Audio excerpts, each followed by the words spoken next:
So I'm going to talk a little bit about how the world is changing and why that makes the issue of corporate citizenship a survival issue for our species and for companies who want to be around. And what companies can critically focus on, a few things we can critically focus on, the ingredients, to be on the right side of this trend. So the world is changing. I think it's not really lost on any of us. When you look around, read the headlines, whether it's the front page of the Globe Mail or the Financial Times, the world is changing in some pretty fundamental ways. In Montreal, about a month ago, a little over a month ago, there was 500,000 people out in the street. The only time that happens, is if the Raptors win.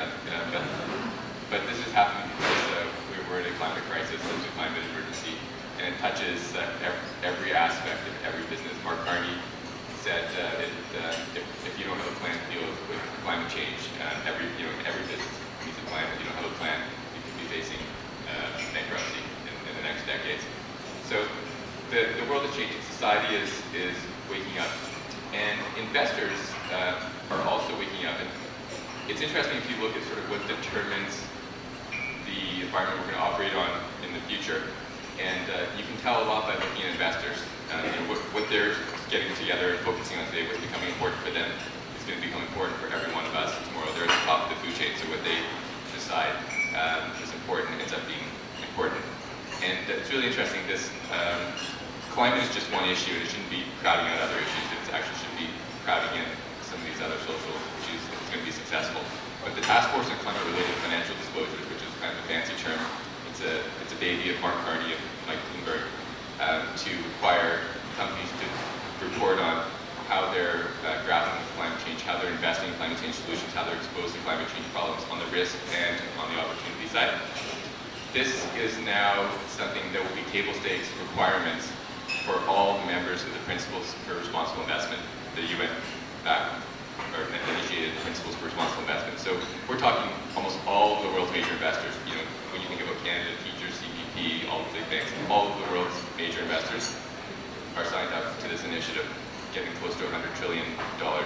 And they will all be required, starting next year, to be reporting on this. So that's happening next year. That's climate.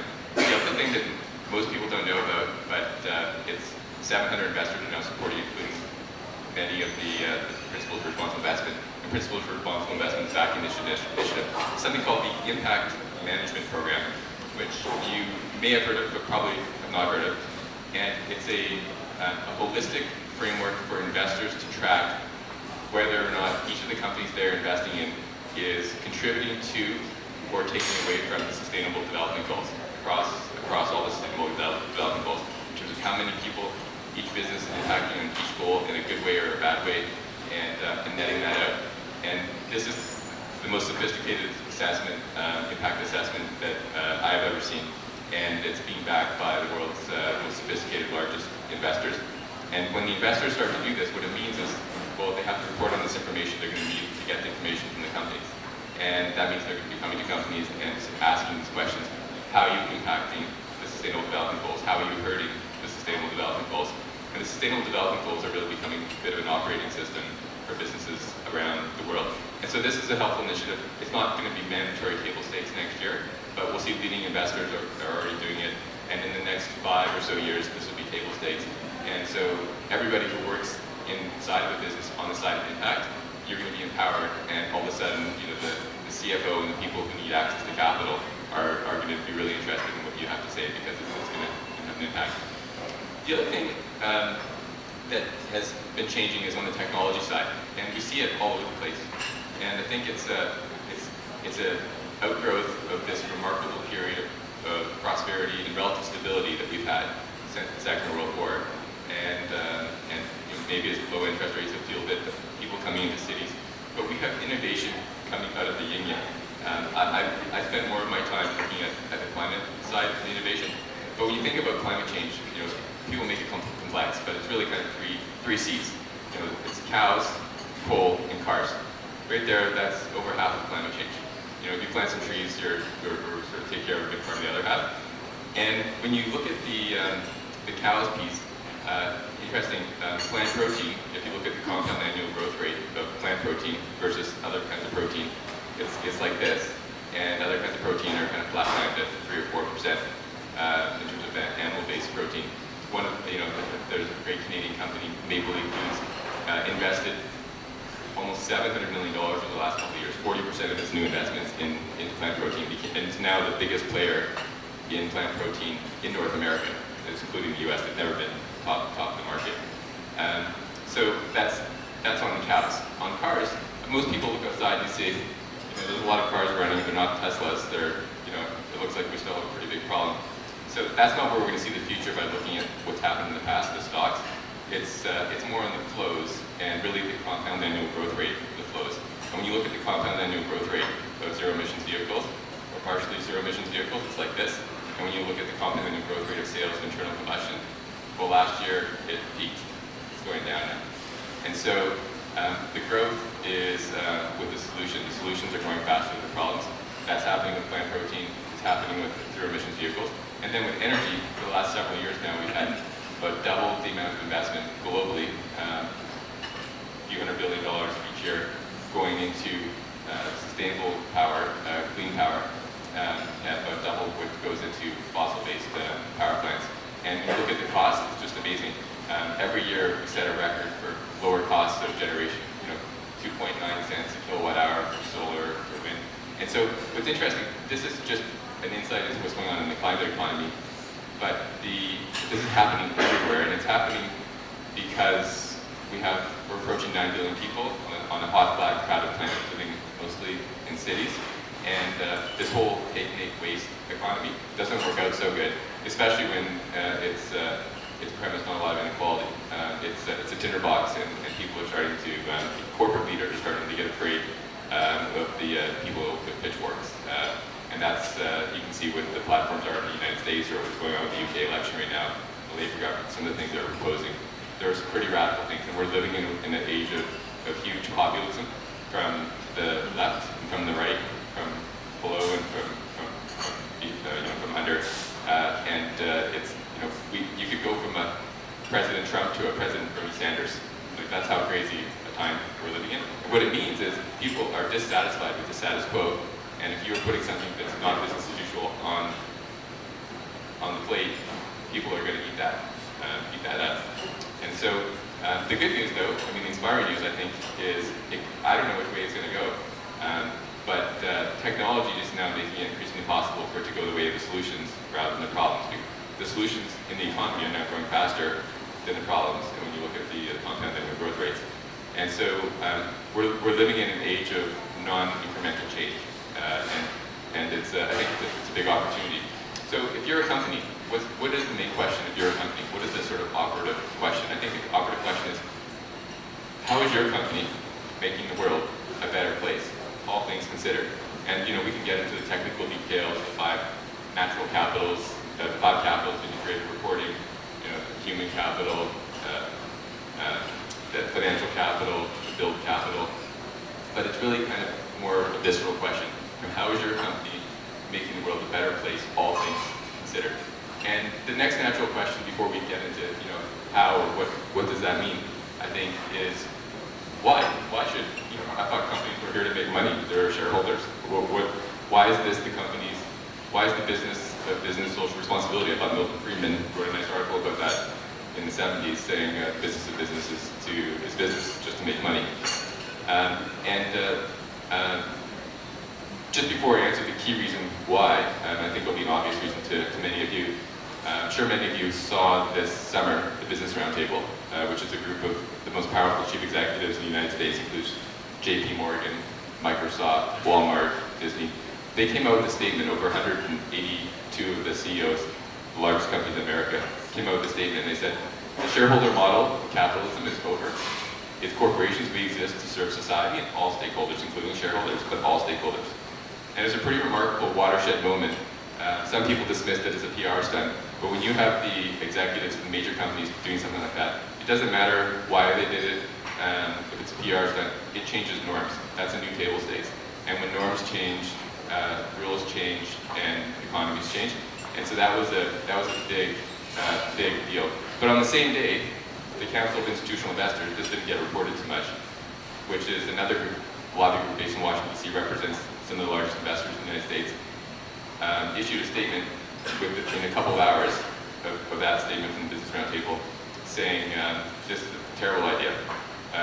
If businesses are accountable to everybody, they're accountable to nobody. You know, it's shareholders, these guys don't know what they're doing. But then when you looked at the membership of the two groups, about half of the members who signed this statement from the Business Roundtable were also members of the Council of Institutional Investors. And so there's some, we're living in a time of sort of pretty fast change. There's a lot of schizophrenia going on. I don't think any company is perfect or consistent, just like no human being is consistent or perfect, and companies are just, you know, even more complicated than human beings.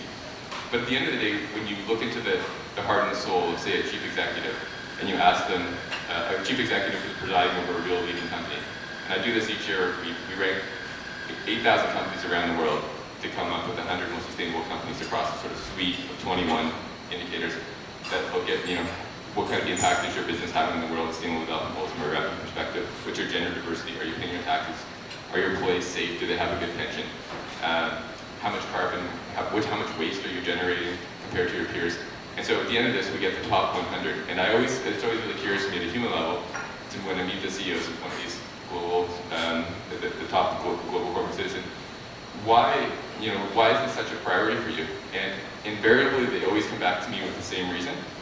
Sometimes they have a second reason, but the first reason is because it matters to my employees. And that's the key of any organization, is the employee morale and how the employees feel. And it's really interesting to me that every year when I ask that question, I get a variant of that same answer.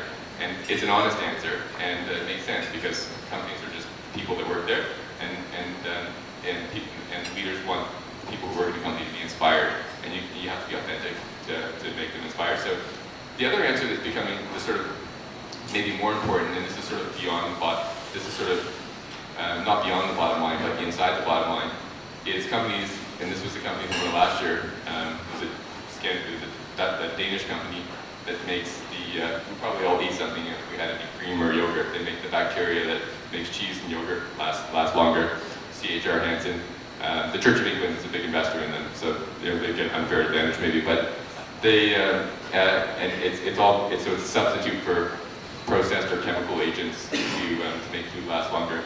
And they're dealing with listeria and preserving food. And I asked him why, and he said, well, it's simple. The investor base wants this. We have a whole new raft of investors, conviction investors who are putting long-term money into our company because we're part of the solution on the food crisis. And they are looking for exposure on this, and we provide clear exposure, and we're growing. And so this is a rational strategy for us to access capital to grow and be successful as a company. I thought that was really interesting, and sort of just reflecting just how the world's changing, going from this sort of, you know, just about our employees inside the organization to it's about our growth. And so I think that's interesting and emblematic of this whole notion that the solutions are growing faster than the problems. So what would it mean? What would a litmus test be for a true corporate sustainability leader? So I would start, you know, it should be all in, it should be consistent. But the things that matter the most, the first thing I think is, what is your company doing to change the system? And that can be done through a lot of facets. It can be done through supporting nonprofits or charities who are trying to change the system. But more and more, it's about rolling up the sleeves and getting involved and putting your own political capital into the game. And one of the great examples, a few great examples I think that exist, Loblaws. We had a huge problem where Gail and Weston was giving some briefings that in as little as a few decades, a lot of the fish that are on the shelves at Loblaws would be extinct at the current rates of overfishing. And he was impacted by this and decided to do something about it, and ended up working with other NGOs, nonprofits, playing a pivotal role to establish the MSC, the Marine Stewardship Council, which is a form of standardizing what a sustainable fishing process is. So you can label it, and that could either be something that goes on the shelves or doesn't go on the shelves, so it doesn't have the label. And it creates a new market for sustainable fish, and gives a powerful incentive to fishers to get those kind of fish to market, and likewise disincentivizes unsustainable fishing. So he went and he rolled up his sleeves and he spent some time and money is kind of the two key currencies of our age, and really helped to make this a reality. Is a Canadian major grocer, made a huge global impact, Now, we still have huge problems in the fishing industry. It's still unsustainable, but it's in much better shape, and there's a platform now to engage with to improve it. And that was, when people at Loblaws or Galen Weston looks in the mirror in the morning, he can say, I did a good thing here to sustain aqua life on the planet, and I've got more to do, but I'm doing something about it. Another one, this is sort of maybe a less kind of well-known one that I have a little more familiarity with. There's a number of chief executives that have investment products that pension funds, that help manage pension funds and things like that. And one of the things is if we really want the solutions, we need there to be an itch from the customer for the solutions. And so up until about 4 years ago, the 10,000 pension funds which operate in Ontario did not have to disclose if they had a sustainability policy. So they would just sort of publish their accounts. They didn't have to disclose if we have a sustainable investing policy. And some thoughtful chief executives working with a group that we assist a little bit called the Council for Clean Capitalism approached the Premier of Ontario and said, we know this has been on the books for a while, it hasn't happened for various reasons, it's not a huge lift, and it would be a massive sort of nudge to these 10,000 pension funds. Because if you start to ask them, hey, do you have a sustainable investing policy? Well, who wants to say no? Most people don't want to say no, and so then most of those 10,000 didn't have one, and now most of those 10,000 do, because the province of Ontario made it mandatory for pension funds to disclose if they have a sustainable investing policy. And so that was an example of a few executives. It wasn't something that's going to affect the bottom line over there at Sun Life or at Addenda or cooperators, but they took the time and they understood the importance of the issue, and it wasn't an issue that was going to have a solution. It was going to take a couple years to roll out. But now you have 4 years later, 10,000 pension funds all asking this question, all having a policy, all redirecting their capital, and it's opening up a lot of doors and trillions of dollars of potential capital to go towards solutions. And so thinking like that, so we're living in an age of exponential impact, with the different platforms we have, with the scale of capital that we've stored up. That's probably the most valuable asset we have as a civilization. We have the technology, but we have the oxygen to make that technology breathe like never before. No civilization has ever had as much wealth per capita as we currently do. It's concentrated in some small pockets, more heavily than other pockets, but we have enough wealth to solve all of our problems. Even just reallocating 2% of our wealth per year would be enough to solve climate change. Within the sort of bands of the International Panel on Climate Change, 2 degrees pathways. So we have the money to do this. The other thing, after what are you doing to change the system that's important, is how are you investing? How are you investing today? And when we say investing, I don't mean just philanthropic investing. I mean investing the real capital expenditures, the real new investments that our companies are doing. And there's 2 things that kind of really jump out at me. One is 10 years ago, if we went to the big 5 banks in this country and we said, hey, how are you changing the world? How are you investing? We would get directed to the philanthropy budgets, the philanthropy people every time. And 30, 50 million, it's not a small amount of money, but it's in the tens of millions. Today, every single one of the big 5 banks has a sustainable, inclusive investing program, financing program, goal of over $100 billion or more. Bank of Montreal has a goal of financing $400 billion, with a B, billion dollars of sustainability initiatives by 2025. So it's a pretty significant number when you go from talking about tens of millions of dollars 5 or 6 years ago to hundreds of billions of dollars just a half a decade later. I mean, that's over 4 orders of magnitude increase. So for me, it's sort of like hey, this is becoming serious. And it's interesting when you talk to the banks and you ask them, how did this happen? How did you go from the tens of millions to the hundreds of billions? So without disclosing, which bank, because they're all discreet, and in Canada you have to respect discretion.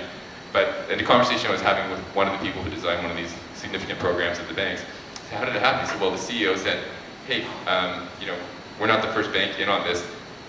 We need to catch up and figure something out that's going to make sense. And so the person designed the program, and it was a pretty ambitious program. And the person didn't think they were going to have to implement the program. And then they gave it to the CEO, and the CEO said, awesome, Now go make it happen. And so then the person's like, oh darn, I thought somebody else was going to be stuck with this. Now I got to figure out how to get hundreds of billions of dollars out the door in the next 5 years. And this problem's happening. CMHC has $52 billion that the government has given them to put out into affordable housing, climate-friendly affordable housing.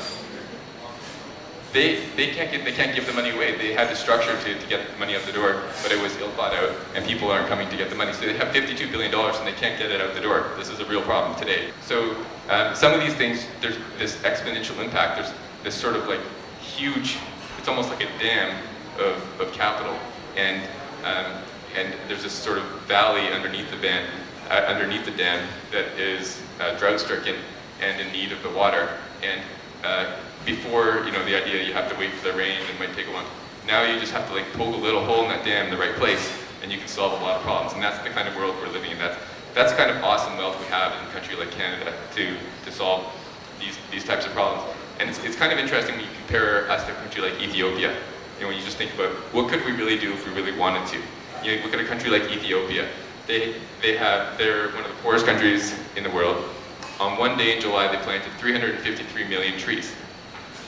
In a sustainable way. Also, they have a lot of agricultural dependent people, and they did it for sound reasons. But 353 million trees, it's just like an insane number of trees. 4 billion trees they planted over the summer. And that represented 1% of their GDP.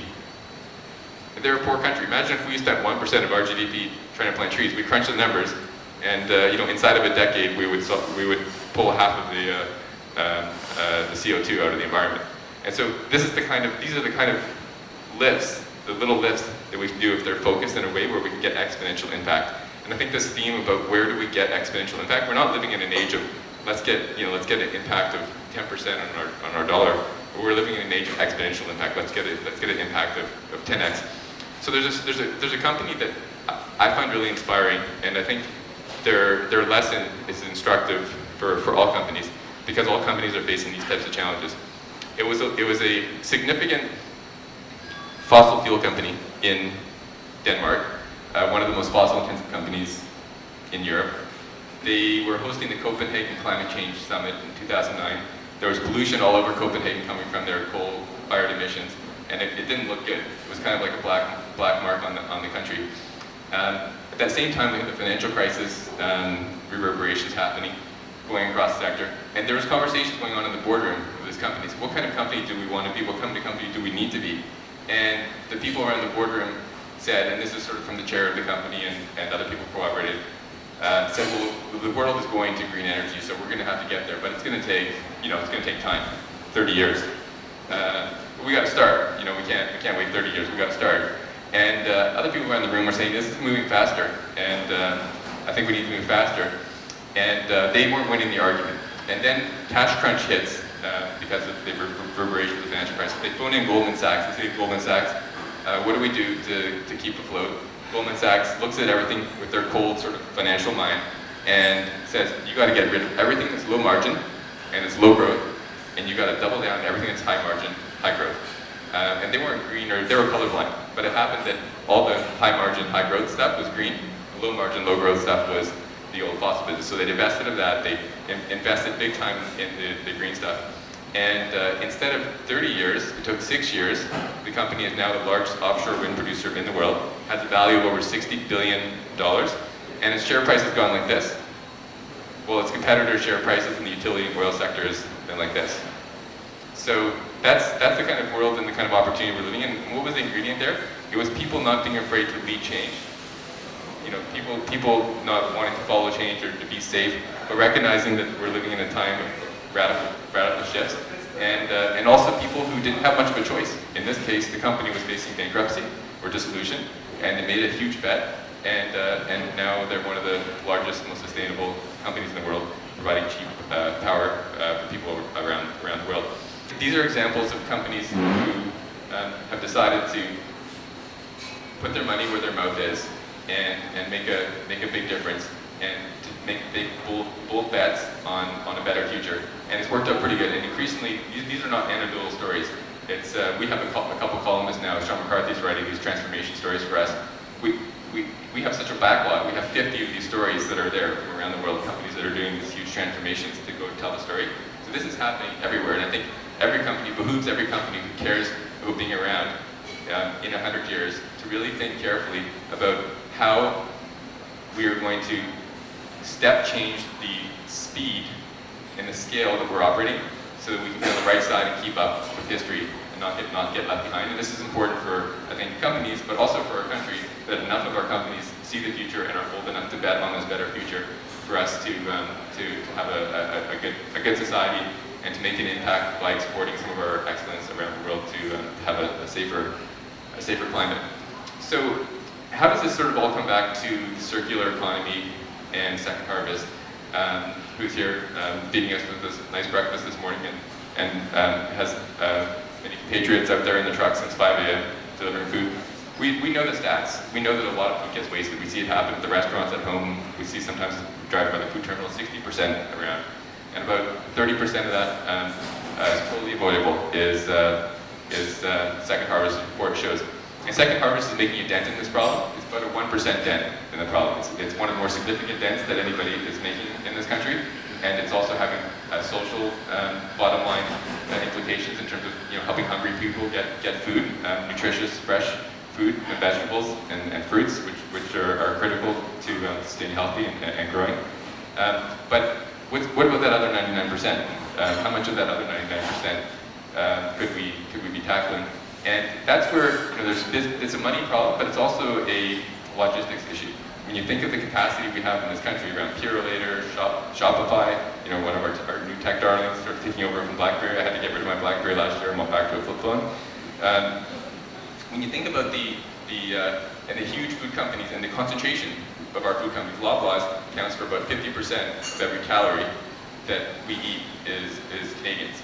And so the upside of that is you don't need a lot of people in a room to go make a decision to make something pretty significant happen. There's not a lot of people that really run this country, and so you can get a small number of people in the room decide they want to do something bold, and it can happen. Doesn't need to be a lot of barriers. And so I mean, this isn't a plug for Second Harvest. I'm not, they told me that all of you can become subscribers. No, I'm not. There's no kind of. This is just Second Harvest is a leader among a number of interesting organizations. I think United Way is starting to do some really interesting work in the Golden Mile, where instead of just giving money to charities, they're going and transforming and making sure there's local ownership and local businesses thriving in places that need it, like the Golden Mile. There's a lot of organizations doing some really compelling work, but in the top tier, I think you have Second Harvest solving the hunger, or addressing the hunger issue, addressing the waste issue, which is also a huge climate issue. And I think all of you in this room that are part of the community supporting it are really doing a service to your companies, to your children's future, or your future of other compatriots. If you don't have children, not everybody has children. Some people think it's bad for the climate. I'm not one of those, but my little guys are going to be carbon warriors. I think you should feel proud and think about what can we do to take this to the next level. Because it's awesome that we're solving 1% of the problem, but what would it take to take this to the next level? And just even looking inside of organizations, there's all sorts of competing issues for budgets, but increasingly, when you look at the budget of a company, you're going to be able to tell what the soul of the company is, and increasingly, it's investors and markets which are going to want companies who are putting more emphasis on the budget towards solutions and less on the budget towards problems. Not for necessarily any moral reason, that's part of it, but for a key economic reason. The solutions are growing faster than the problems. So thanks, and I'd be happy to answer any questions. And thanks for everybody waved their hands, so I guess I didn't speak too fast, but I appreciate your joining and listening.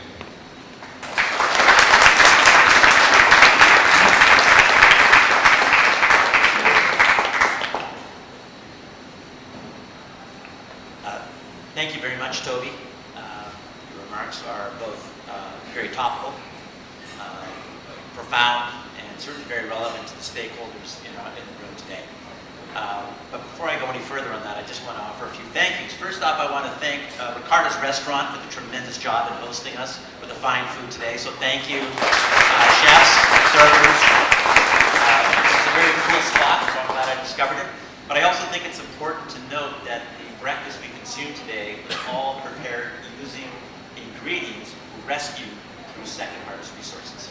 So it gives you a very strong sense of the quality of food that we are rescuing and diverting from landfills to feed hungry people and those in need. So thank you for that. And I want to thank the fine team from Second Harvest for pulling this together and finding such a relevant and interesting speaker. Toby, your remarks are relevant to this group for many reasons. Obviously, as citizens of the planet, with an interest at that level. But you also serve to point out how we are part of a much larger ecosystem in the world today around sustainability. And in our small corner of the planet, Toronto, and expanding, we're really trying to make a difference. And I think I'd point out, for those who don't know, this is our 35th year of operation. And when I joined the board about 12 years ago, recruited by some very fine people who are still associated with the organization today, I believe we were rescuing around 3.5 to 4 million pounds of food a year. Last year, we rescued 15.6 million pounds of food, perfectly good, nutritious food that we diverted from landfills that would be incinerated or otherwise wasted, and we diverted that to hundreds of social agencies who convert that into good food like you consume today, really making a difference in the world's people. And on top of that, the other thing that struck me is that those in attendance today, be they staff, be they board members, be they business partners, donors, you're talking to a crowd that is very well oriented, predisposed to make a difference. When you think about the 15.6 million pounds we diverted, I think over our lifetime, we have an estimate of over 140 million pounds of greenhouse gases over the life of this organization. That's not our primary focus. Our primary focus is putting food in the bellies of hungry people, but as a byproduct of that, increasingly aware and sensitive to the environmental impact. And I don't think it's insignificant what we've done. When we talk about the 3 C's, we're doing a bit of a cow front in terms of ensuring it's not wasted. So this is a crowd that really does want to make a difference, and importantly, I want to illustrate, is making a difference. And we're very proud and pleased with your support. We're going to continue to innovate. We've got the new Canadian Food Institute or Rescue Center in Etobicoke going up very shortly. My shorter commute to my board meetings, by the way. We have foodrescue.ca, which is very much an example of using innovation and technology to make a difference without deploying our trucks and making it more localized and bringing our message across Canada. So we're really trying to make a difference. None of that is possible without the very fine partners and supporters we have in this room. So with that, I want to thank you all for attending. Toby, I want to thank you. And I wish you all a terrific day as you go back to the offices. Thank you.